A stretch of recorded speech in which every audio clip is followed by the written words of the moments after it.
Homeland Security agents in those Bearcats converge on the home of Sean Diddy Combs. Officials confirm the raid is tied to a sex trafficking investigation.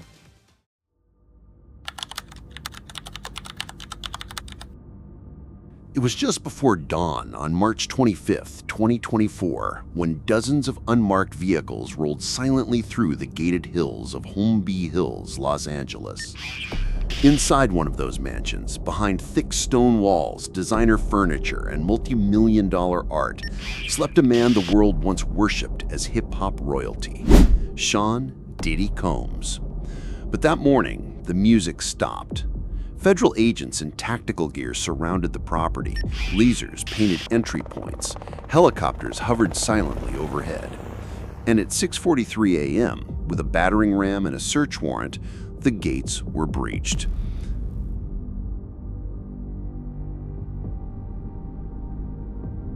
What followed would expose a decades-long empire not just of music and money, but of manipulation, fear, and unthinkable crimes.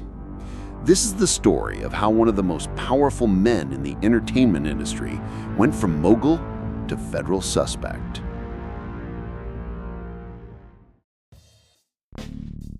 Sean John Combs was born in Harlem in 1969. By 1993, he'd founded Bad Boy Records, the label that would launch the careers of Notorious B.I.G., Faith Evans, Mace, and more. From the start, Combs had a gift, not just for business, but for branding. He wasn't just a producer, he was the face of a new generation. Lavish parties, champagne fountains, white fur coats. By the early 2000s, the world knew him as Puff Daddy, then P. Diddy, then simply Diddy. His reach expanded beyond music, to fashion with Sean John, to television with Making the Band, to alcohol with Ciroc. For years, he was celebrated, a symbol of black excellence and reinvention, a mogul with the Midas touch. But behind the scenes, others were quietly suffering.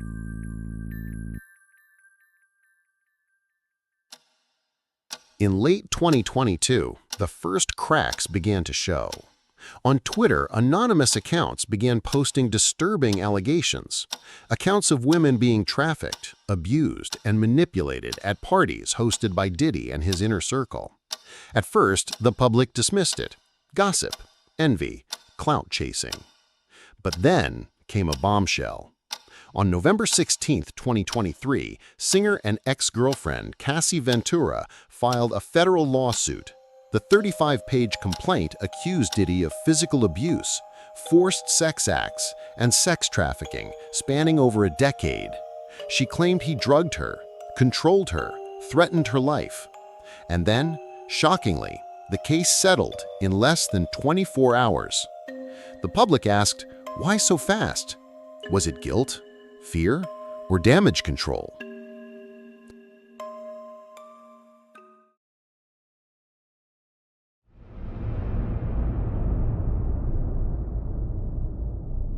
By early 2024, the FBI launched a multi-jurisdictional investigation into Sean Combs for sex trafficking, racketeering, and obstruction of justice.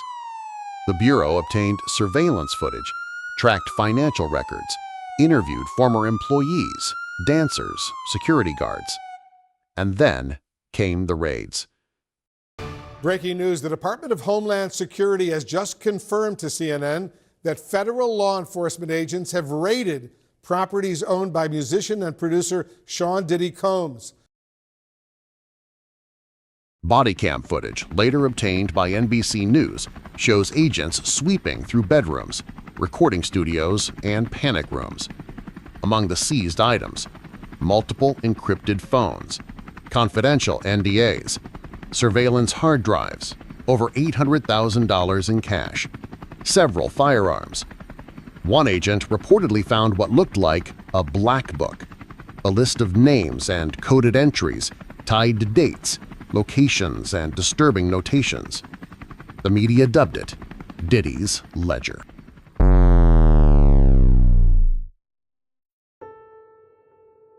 As the FBI raids made international headlines, a pattern began to emerge. Over a dozen women and several men came forward through legal channels, media interviews, and anonymous filings. Some were models, others were dancers, assistants, or aspiring musicians. Each told a chillingly similar story. One woman, known only as Jane Doe 3, said she was recruited through Instagram in 2019 after liking one of Combs' posts. A representative reached out, promising her VIP access and a potential career opportunity. She was flown to a private estate where, she claims, she was forced to consume drugs and participate in sex acts against her will. In her statement, she wrote, "They took my phone, told me I was lucky, told me I owed him now. I didn't sleep for 3 days." Another woman, in her early 20s at the time, alleged she was locked in a room with 3 other girls during a party in Miami while guards stood outside. She claimed, "He said no one leaves until I say so."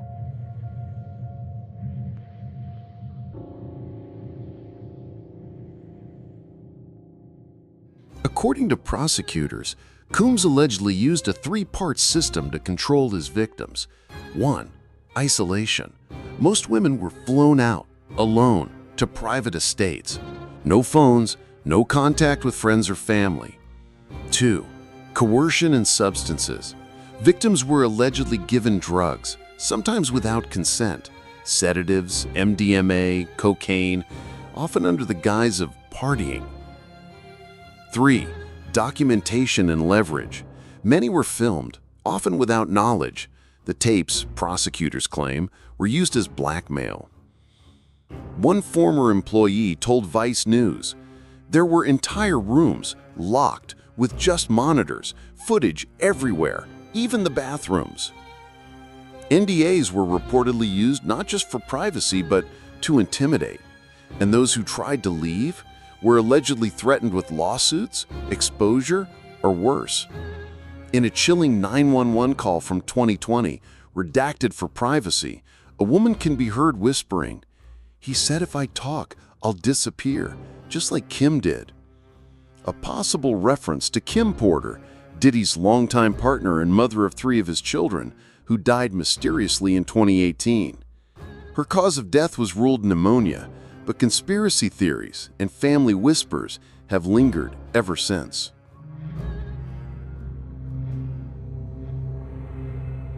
One of the most disturbing elements of the case isn't just what happened, but who knew. Several celebrities and associates are reportedly under investigation for aiding and abetting or for being present during abusive encounters. According to sealed court documents leaked to the Daily Beast, prosecutors are investigating text messages between Combs and other high-profile artists, producers, and executives. Some allegedly warned him to shut it down. Others asked to be removed from video footage. One former bodyguard, in an anonymous interview, said everybody knew, they just didn't talk because they wanted to keep getting invited to the mansion.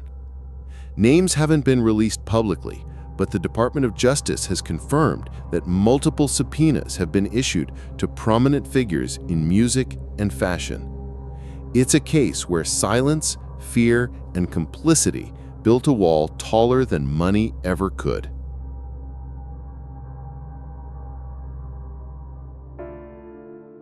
As the pressure mounted, Diddy's legal team pushed back hard. Benjamin Braffman, a high-profile defense attorney known for representing Harvey Weinstein and Martin Shkreli, was brought in to lead the charge. His defense was clear. Mr. Combs is a victim of a modern-day public lynching, a man targeted because of his success, his race, and his visibility. The team filed motions to suppress evidence obtained during the raids, claiming several of the search warrants were improperly authorized. They also questioned the credibility of key witnesses, citing past criminal histories or NDAs signed under duress. Public statements from Combs were rare, but in a now-deleted Instagram video, he said, "This is not who I am. I've made mistakes, but I'm not a monster. Outside court, protests began, some in support of survivors, others in defense of the music mogul. The cultural war had arrived. By early 2025, with more than 11 federal lawsuits pending and criminal charges filed in both California and New York, the countdown to trial had begun. The charges against Sean Diddy Combs were severe. 3 counts of sex trafficking, 1 count of conspiracy to commit sex trafficking, 1 count of obstruction of justice, 2 counts of illegal surveillance and intimidation. The Department of Justice confirmed that over 37 witnesses had been subpoenaed, including former assistants, stylists, bodyguards, and multiple alleged victims. Meanwhile, Combs remained free on bail, his passport confiscated, movement monitored, but still publicly denying all allegations. Public reaction was fractured. Some argued the justice system was finally holding the powerful accountable. Others saw a media circus, a case built more on social outrage than hard evidence. On social media, hashtags clashed. Hashtag justice for victims versus hashtag free Diddy. Talk shows, podcasts, even late-night TV weighed in. But amid the noise, one voice rang clearest, a victim known only as C. In a video statement played during a Senate hearing on trafficking awareness, she said, "You don't know what it's like to be trapped, to be afraid of someone the world calls a genius. You feel invisible. But I am here, and I am not alone anymore." As the legal machine ground forward, the fallout began. First came the sponsors. Ciroc, DeLeon Tequila, and Sean John all announced terminations of their partnerships with Combs. Streaming platforms removed some of his catalog. Revolt TV, the media company he once proudly launched to uplift Black creators, distanced itself. Forbes retracted his billionaire status. And then came the insiders. A former producer released a 2016 email where Combs allegedly joked about owning a model he'd hired. A private jet pilot confirmed unusual travel logs with unspecified guests listed only by initials. Even family members began to step back. His own son, Justin Combs, publicly stated, quote, "There are things I'm still trying to understand, but I do not condone abuse ever." The walls were closing in. For decades, Sean Combs was more than a man. He was a movement. He represented hustle, reinvention, culture, Black excellence.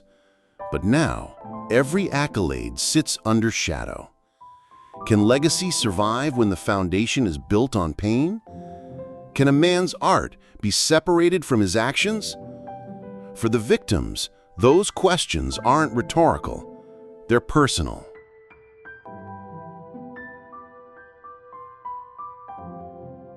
As of June 2025, the criminal trial is scheduled for September. Combs faces a possible life sentence if convicted on all counts. Multiple civil lawsuits are still ongoing, with damages sought totaling over $250 million. The FBI has confirmed the investigation is still active, suggesting that further indictments may be coming. The world watches. The fans wait. The victims brace.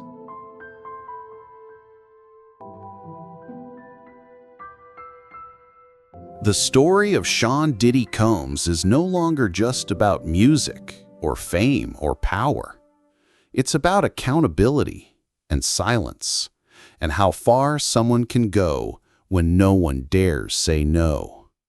In a world that worships celebrity, perhaps the most dangerous monsters are the ones we're taught to admire.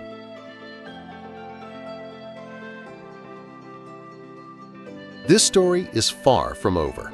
More victims may still come forward. More secrets may still unravel. But one thing is already clear. Power without accountability is a danger to everyone. And behind the lights, the awards, the red carpets, there may lie truths that are darker than fame can hide. We'll be watching the courtroom. We'll be listening to the survivors, and we'll be here to tell the story.